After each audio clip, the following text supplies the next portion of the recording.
Halo teman-teman, kali ini saya akan menjelaskan tentang masa Republik Indonesia Serikat atau disingkat RIS. Indonesia Serikat adalah negara federasi yang berdiri sejak 27 Desember 1949 hingga 17 Agustus 1950. Pembentukan RIS merupakan hasil dari konferensi meja bundar antara Indonesia dan Belanda pada tahun 1949. Dalam perjanjian tersebut, Belanda mengakui kedaulatan Indonesia dengan syarat bahwa Indonesia berbentuk negara federal yang terdiri dari beberapa negara bagian. Latar belakang terbentuknya RIS. 1. Konferensi Meja Bundar. Konferensi Meja Bundar diadakan di Den Haag, Belanda pada akhir tahun 1949 sebagai upaya menyelesaikan konflik antara Indonesia dan Belanda. Salah satu hasil terpentingnya adalah keputusan untuk membentuk negara federasi, yaitu RIS. Yang kedua, pengakuan kedaulatan. Pada 27 Desember 1949, Belanda secara resmi menyerahkan kedaulatan Hindia Belanda, kecuali wilayah Nugini Belanda, kepada RIS. Yang ketiga, negara-negara bagian bentukan Belanda.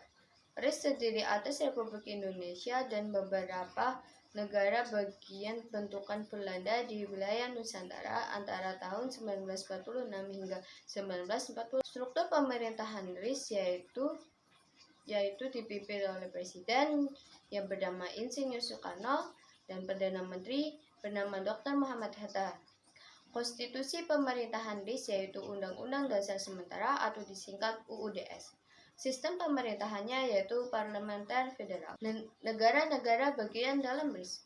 RIS terdiri dari beberapa negara bagian dan satuan kenegaraan, di antaranya Republik Indonesia, Negara Indonesia Timur, Negara Pasundan, Negara Jawa Timur, Negara Madura, Negara Sumatera Selatan, Negara Sumatera Timur, Kalimantan Barat, Kalimantan Timur, Kalimantan Selatan, Kalimantan Tenggara, Daerah Banjar, Dayak Besar, Bangka, Belitung, Riau, Jawa Tengah, Katawaringin, Sabang, dan Padang. Faktor-faktor yang menyebabkan pembubaran RIS yaitu 1. Tidak sesuai dengan cita-cita persatuan.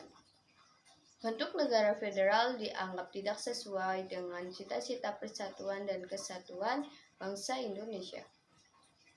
Yang kedua, gerakan kembali ke NKRI.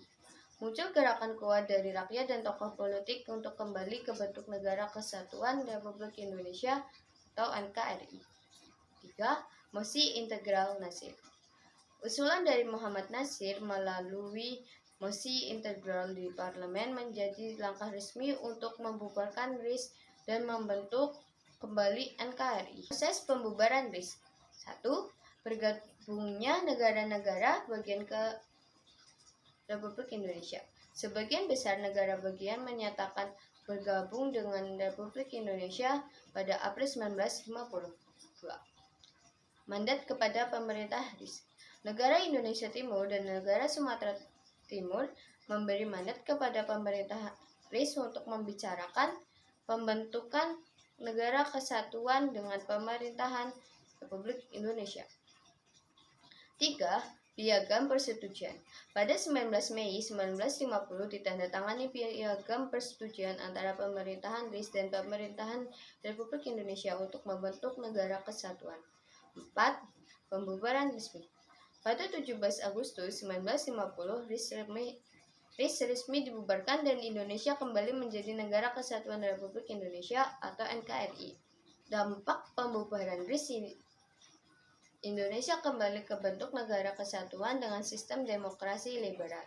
Suasana nasional menjadi lebih damai dan perayaan Hari Kemerdekaan dengan pawai serta perlombaan kembali diadakan secara meriah.